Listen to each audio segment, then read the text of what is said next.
Hey there, I'm Prab and welcome back to my channel. If you're a student or someone heading to Australia and thinking about how you will find a job, I have got some great tips for you. Let's talk about what you can do before you even get there. I wish someone had told me this before coming to Australia. Stick around till the end and you will find this super useful. Like many international students, you should consider getting a part-time or casual job. Let's be honest, living and studying in Australia is an expensive affair. Having a job will give you financial freedom, peace of mind, and will help you enjoy your time in Australia. This can help you with your course fees, rent, food, transportation, and general living expenses. At the same time, getting a job in a new country can be a task in itself. So I'm here today to tell you some steps that you can take before you even arrive in Australia so that you can find a job quickly. The city I will be referencing in today's video is Melbourne, but these steps can be used for other cities and states as well. Okay, let's start with how to find a job.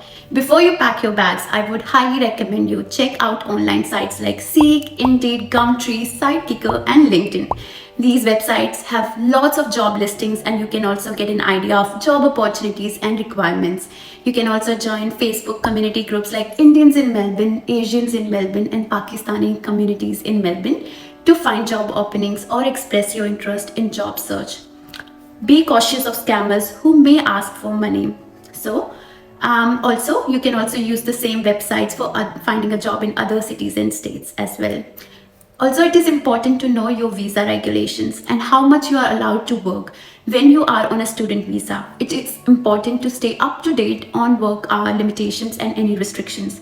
As per the Department of Education website, international students working hours from 1st July 2023, you can work up to 48 hours every fortnight during term time, unless you are studying a PhD or master's by a research student, or unlimited hours during your holiday breaks.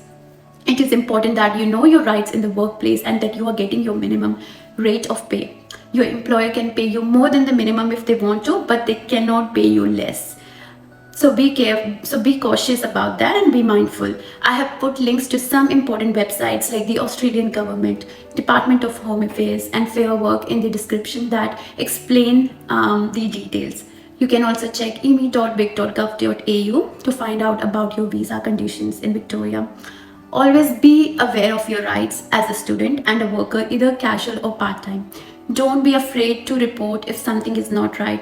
Someone is not treating you well, discriminating against you, or is not paying you the minimum wage. I know we often as an international student think about that raising your voice will affect your visa, but this is not the case at all. And it is more important to take care of yourself, and knowing your rights is the first step. Once you find the sites, now it's time to tailor your resume. The first thing most employers will ask is for your resume. If you're not sure what a resume is and how to make a resume, don't worry. There are examples available online. There are workshops and you can also ask ChatGPT for help. After you arrive in Australia, you can update your phone number and address if needed. Customize your resume to highlight relevant skills and experiences for the Australian job market. Use the job description and the job ad to do this.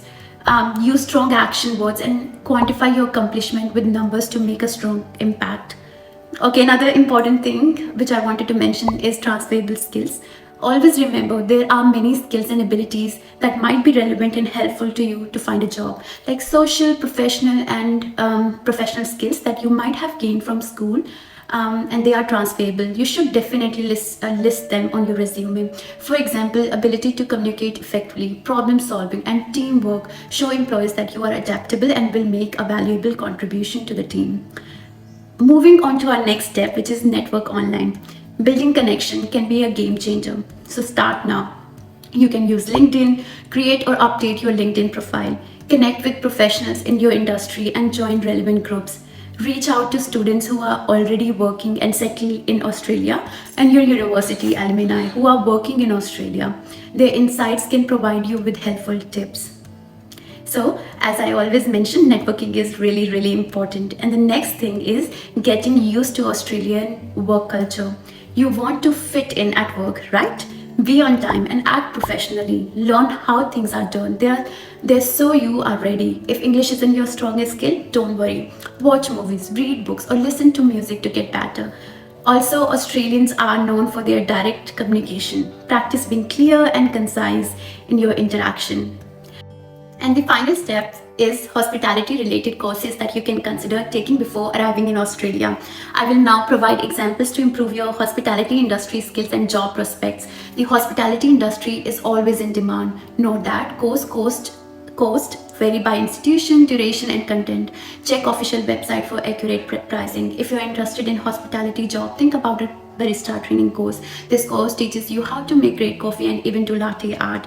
Australia is famous for its coffee culture, and there are so many job opportunities out there as a barista. Estimated cost for barista course ranges from $100 to $400 depending on the duration and the level of the course. There is also a responsible service of alcohol (RSA) course. If you are going to be working at a place that serves drinks in Australia, the duration of the RSA course can vary. The cost of the RSA course can vary based on the provider, location, and course format, whether it's in person or online. Before you join any course, be sure to go to the official website to make sure you are enrolling in the right one and not getting tricked. Before we finish, consider getting a driver license if you can. It can open up more job options for you. You can also register with food delivery companies like DoorDash, Uber Eats, or other delivery jobs. Also note, if you are visiting Victoria for less than 6 months, you can drive on your overseas driver license provided it is valid and current. If you have been living or will be living in Australia for 6 months or more, you will need to convert your overseas license or permit to a Victorian license. Just remember, the driver license rules might be different in different states. Check official websites for the exact information. That's all for today's video, and there you have it, your steps for preparing for part-time or casual jobs in Australia before you even arrive. Taking these steps can help you hit the ground running in your job search journey. If you find this video helpful, give it a thumbs up and subscribe for more tips on thriving in Australia. See you in the next video. Bye for now.